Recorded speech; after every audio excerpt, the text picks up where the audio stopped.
Matter, you know the story of that Tuji now. Hello? Hello, I can hear you. I'm with you. Go on. Well, I want you to know the story of that Tuji. Yes. That Tuji said a lot. It was everywhere. And then the thing is still moving around freely. Now, when we begin to ask questions, that's why most times we blame the National Assembly on most of these things. Now, you have the police, you have the army, you have all other security agencies. But who is taking who? National Assembly has the function of oversight. I don't know whether there's a committee of security that has ever gone round to all the detention cells to see what is happening. Yes. Go round to go check, go to these cells, go to SARS office, go to IRT, go to other things, and see what is happening there. If you go there, matter, you will feel like crying. In fact, you will cry and leave that place. I don't want to say some things on air. If you go there, you cry. But yes, National Assembly, they have the National Assembly has a committee on judiciary. They have a committee on all these armed forces, police affairs, and so on and so forth. But I have never seen them go on oversight to all these places to check what is happening. What goes on there? Anyways, a lot needs to be done. No, it's quite. A lot needs to be done if you really want to get this insecurity out of our way. A lot needs to be done. Definitely. Thank you. All right. Thank you so much, Paul, for that contribution right there. Very much appreciated. Let's keep it coming through. Now, as regards, I heard Udwak Daniel talk a lot about, the police sector and how banditry and kidnapping and all those things are right in our faces, and it's looking like nobody's really doing anything actively to stop it. Hello, good morning to you. Hello, good morning. Yes, welcome and thanks for joining us on the show. How are you, Mata? I'm very well, thank you. It's good to have My you. name is GB, good to have you. Let's hear you. People are saying that banditry, kidnapping, that nobody is doing anything to stop it. They will not be fair. So those who have paid the ultimate price to end this banditry, and the soldiers and military who are still alive, to me, I want to commend them for the work they are doing. Okay. The defense headquarters roll out statistics and what they do every week killing. The recent one is that over 100 terrorists were killed within 2 weeks in this Nigeria. So if you say they are not doing anything, then we are not. GB, just to correct you, nobody says they're not doing anything, but more can be done. If you see the news today, you'd see that they also are victims of the casualties caused by this. What I'm saying is yes, that more can be done. Emotional. More can be done, GB, whether we like it or not. Yes, but more can be done. When these soldiers, the military, kill all these bandits and exploits, we play it down.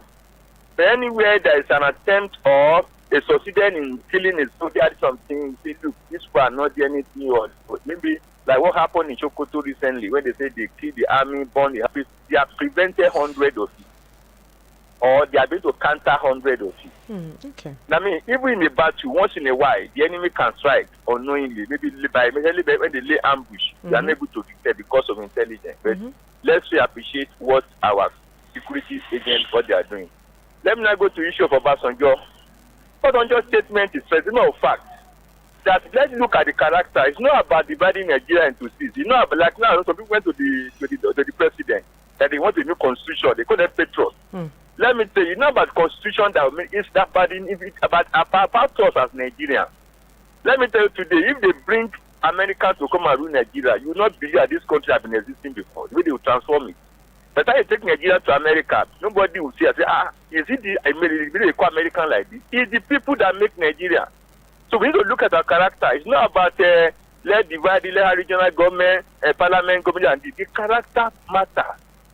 And like what he said, I can tell you about 3 or 4 governors who are under EFCC investigation or under trial.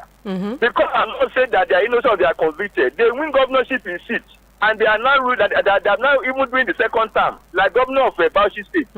He was already in court. They have been tried. So since they were not saying that they are innocent or they are convicted, we can't do anything about it. He was voted in and is now second term. Okay, let me ask you, GB. GB, let me ask you. Since you Yes. think that, they are being prosecuted and they've not been pronounced guilty, then, they should still assume position.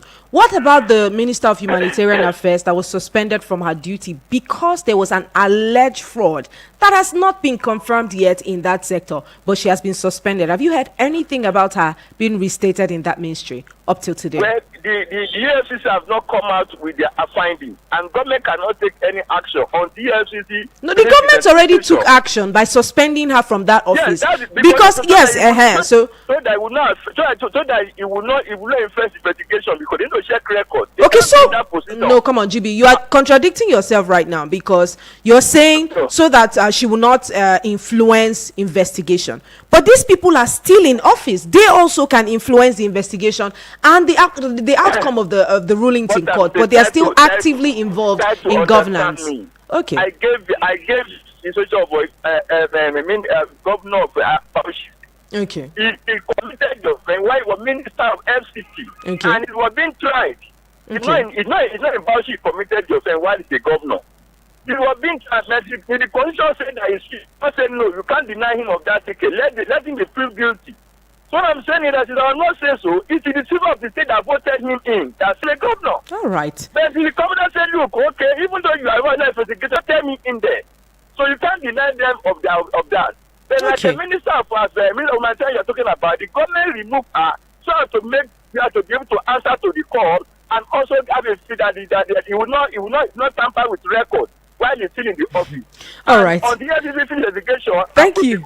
I don't think that's something. So I'm saying that the character people are voting in, with the voters are the ones who determine the character. No, you can't leave it to the voters alone. The country has a law that it should abide by. So if someone commits a crime in Lagos, regardless of what the person does in Lagos State, it should be overlooked because it's a different location. Is it not the same country? The law says he's still innocent. We are the voter that